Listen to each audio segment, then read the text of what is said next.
So ayun, shower out mga kawabi. Bili muna tayo ng yaw ng maulam.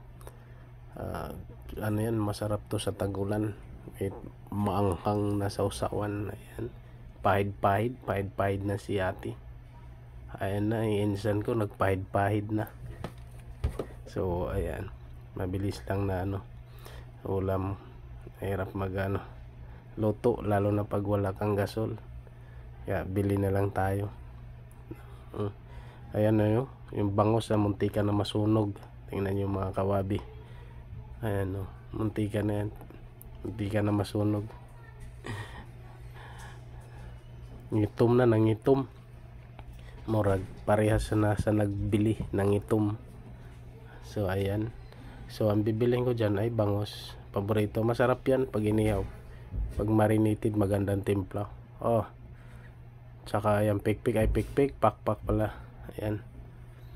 Yung picho ang tawag dyan. Bakit nga tinawag na picho? Dahil di naman yan, pit.